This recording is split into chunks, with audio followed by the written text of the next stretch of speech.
Those who know me well know that I'm anaphylactic to peanuts, tree nuts, and a few other random things as well. And for that reason, I have to carry Adrenaline Auto-Injectors.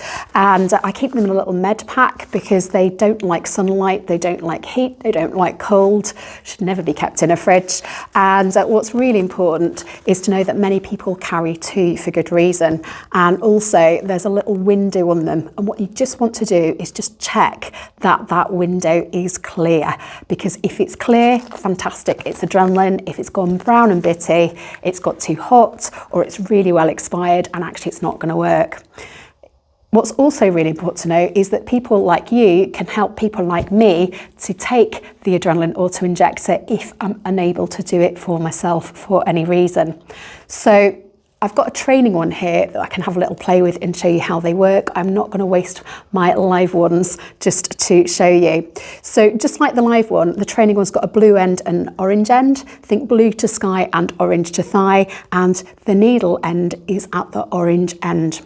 So if someone is going into anaphylaxis, then you are going to get them on the floor. You can't fall off the floor. If they're struggling to breathe, they might want to sit propping themselves up. That's absolutely fine. But if they're not struggling to breathe, you can get them flat. After you've used the adrenaline, you could help elevate their legs, or you can lay them on their side if they're busy going unresponsive or vomiting a lot and might compromise the airway. So get us on the floor. We can't fall off it. Grab their adrenaline injector. It's already been prescribed to them, so you don't need to worry about the dosage, okay? And just check that little window in the label is clear. Grab it round the middle. Take the blue away, blue to sky, that has made it live.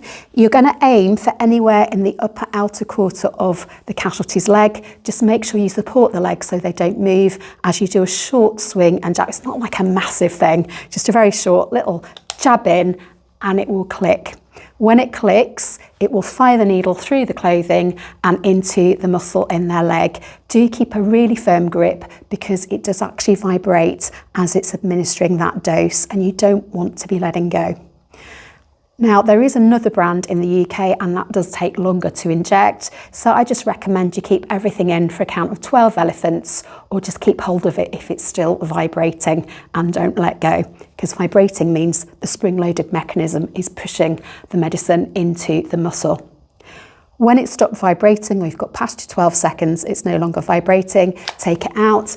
And as you can see, a needle stick protectable jam, and that means that actually you've got no hope of getting it back in again if you've taken out too early. Always phone 999 for an ambulance and state anaphylaxis if you've had to assist somebody to use one of these. And if after 5 minutes of administering it, they have not improved at all, or you've gone past 5 minutes, they had improved, but they seem to be getting worse again, that's when you use the second one, which is why I carry two. And it's really important you use it in the opposite leg, because we've got a fresh area of muscle, and the medicine, the drug, will get into the body much more quickly in a new injection site.